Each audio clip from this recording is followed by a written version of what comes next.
The day was April 12th, 1981. It was a Sunday morning in Keddie, California. Keddie was a small, fading resort town in the Sierra Nevada mountains. It was quiet. It was the kind of place where people knew their neighbors, the kind of place where doors were left unlocked. Sheila Sharp, the oldest daughter of the Sharp family, had spent the night next door. She walked back to her family's cabin, number 28. She opened the door, and she walked into a nightmare. Inside, she found 3 people dead. Her mother, Glenna Sue Sharp, her brother, John Sharp, and John's friend, Dana Wingate. They had been bound with electrical wire and medical tape. They had been beaten with a hammer and stabbed repeatedly. The scene was brutal. The violence was extreme. It was the kind of thing that just didn't happen in a place like Keddie. 2 younger boys, Rick and Greg Sharp, were asleep and unharmed in a separate bedroom. A family friend, Justin Smartt, was with them, but Sheila's younger sister, 12-year-old Tina Sharp, was gone. This was the beginning of the Keddie Cabin Murders, a case that remains officially unsolved. But the real story isn't just about who did it, it's about why they got away with it. The investigation into the Keddie murders wasn't just flawed, it was a disaster. From the very first hour, mistakes were made. Big mistakes. Mistakes that crippled the case forever. And when you look at all the errors, a dark question starts to form. Was it just incompetence? Or was it something else? Was it a cover-up in a small town that wanted to bury a terrible secret? To understand what went wrong, you have to go back to that morning. The Plumas County Sheriff's Department arrived at Cabin 28. They were small-town cops. They were not prepared for a crime scene of this magnitude. The brutality was something you'd see in a major city, not in a tiny mountain community. They were immediately in over their heads. The first and most basic rule of any homicide investigation is to secure the crime scene. You lock it down, nobody gets in or out except for essential personnel, you preserve the evidence. You protect it from contamination. This did not happen at Cabin 28. It was the opposite of a secure scene. It was chaos. Once word got out, people started showing up. Neighbors, friends, curious onlookers. They walked through the cabin, they touched things, they moved things. One of Sue Sharp's other daughters, who arrived later, was apparently allowed to clean up part of the living room, believing it would help her mother. She didn't realize she was disturbing a murder scene. The early investigators seemed to have no control. They let a contaminated scene become hopelessly compromised. Think about what that means. Every footprint that didn't belong to the killers or the victims was a false lead. Every fingerprint left by a neighbor was a distraction. Every fiber moved from its original spot corrupted the story the scene was trying to tell. The police were trying to find a needle in a haystack, and they let 100 people throw more hay on top of it. Then there was the handling of the actual evidence. A bloody knife was found at the scene. It was a potential murder weapon. According to some reports, a detective picked it up, took it over to the kitchen sink, and tried to wash the blood off to see if there was a manufacturer's name on it. He literally washed evidence down the drain. Another steak knife found at the scene was bent so violently the tip had broken off. This suggested a struggle of incredible force. It was logged, but the sheer ferocity it implied seems to have been overlooked in the initial hours. Fingerprinting was another major failure. A scene that bloody should have been covered in prints. From the killers, from the victims during the struggle, but the initial team did a poor job. They allegedly dusted for prints, but lifted very few. Some surfaces weren't dusted at all. A bloody handprint on a wooden railing was noted, but not properly collected. The medical tape used to bind the victims was a perfect surface for prints. Yet, little of value was recovered. It was as if they went through the motions without understanding the importance of what they were doing. The department's early theory also set them on the wrong path. They quickly decided this was a drug-related crime. A dope deal gone bad. This theory seemed to come out of nowhere. Sue Sharp wasn't known to be involved in drugs. She was a single mother trying to raise her kids after leaving an abusive husband. But the drug angle stuck, and once an investigation gets tunnel vision, it's hard to see anything else. They started looking for drug connections, for transient drug dealers. They weren't looking at the people right under their noses. The autopsies were another area of confusion. The reports were brief and lacked the detail you'd expect from a quadruple homicide. They confirmed the cause of death, blunt force trauma, and stabbing, but the analysis felt cursory. The investigation was being led by Sheriff Doug Thomas. He was an elected official, a politician as much as a lawman. He projected an image of control to the media, but behind the scenes, his department was floundering. So, you have a contaminated crime scene, mishandled evidence, poor forensic work, and a flawed initial theory. This is a perfect storm of incompetence. But it gets worse. It gets stranger. And this is where the incompetence starts to look like something more deliberate. Let's talk about the people who were there. The survivors in the back room were the two young Sharp boys and their friend Justin Smartt. Justin was the son of a neighbor, Martin Smartt, who lived in a nearby cabin with his wife, Marilyn. Justin was a key witness. He saw things. Initially, Justin told police he had a dream about the murders. In his dream, he saw Sue Sharp fighting with two men. One was tall with long hair and a mustache. The other was shorter with short hair. He described the sounds of fighting. He described seeing his friend John and Dana come in and get involved in the fight. He saw them get killed. He said he saw one of the men take Tina from the cabin. Because he called it a dream, the police didn't take him seriously. He was a traumatized kid. But later, under hypnosis with a detective, Justin's story changed. It wasn't a dream. He said he saw it happen. He gave more details. He identified one of the men. It was his own father, Martin Smartt. The other man, he said, was a friend of his father's named Bo, short for John Boubede. This should have been a massive breakthrough. An eyewitness, even a child witness, pointing directly at two suspects. Martin Smartt and Bo Boubede should have become the prime focus of the entire investigation. They should have been brought in, questioned relentlessly. Their alibis should have been torn apart.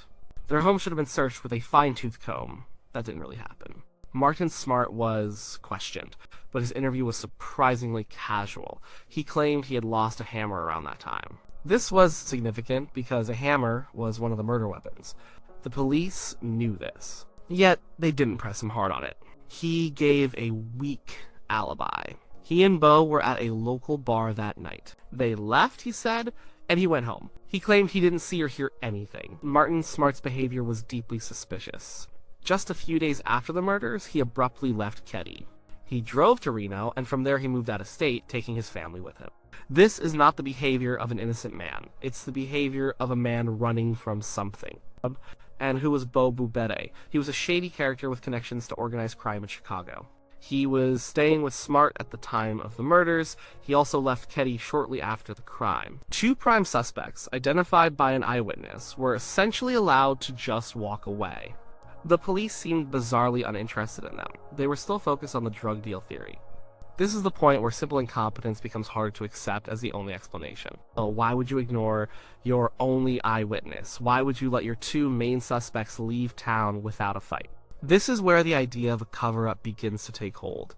Years later, more information came out that made the lack of focus on Smartt and Boubede even more baffling. Marilyn Smartt, Martin's wife, eventually told investigators a chilling story. She said that on the night of the murders, Martin and Bo came home late. They were acting strangely. She said Martin seemed agitated. At one point, she claimed he told her he had done something terrible. Even more damning was a letter.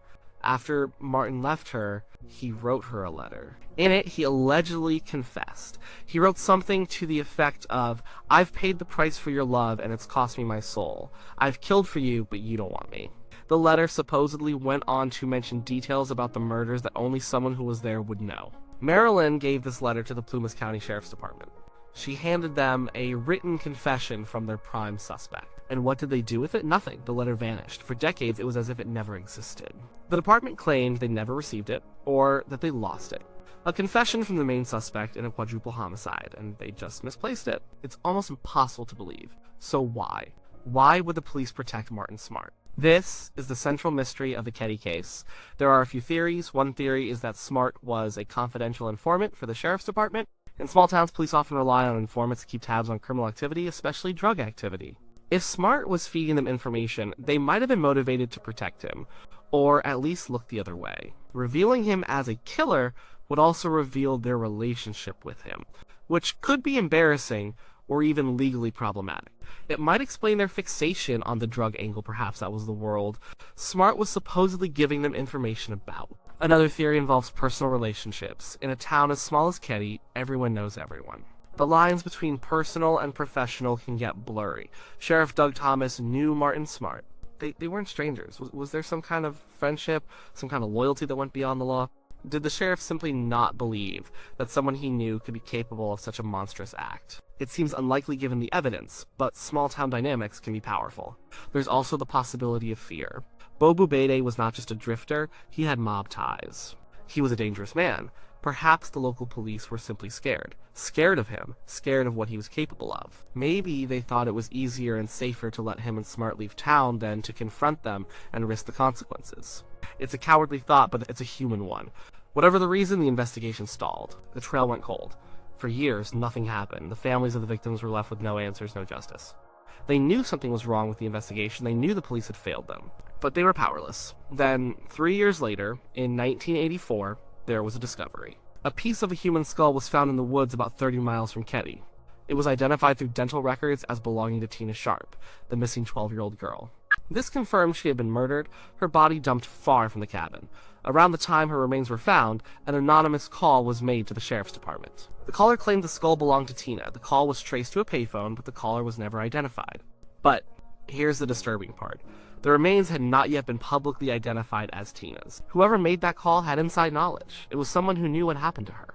The police had a major lead. A person with direct knowledge of the crime was reaching out. But like so many other leads, in this case, it went nowhere. They never found the caller. The case faded into obscurity. Martin Smartt died of cancer in 2000. Boubede died in 1988. They took their secrets to the grave. It seemed like the truth about Cabin 28 would be buried with them. But in the 2010s, something changed. A new sheriff, Greg Hagwood, was elected in Plumas County. He had grown up in the area. The Keddie murders had been a dark shadow over the community his entire life. He was determined to finally solve it.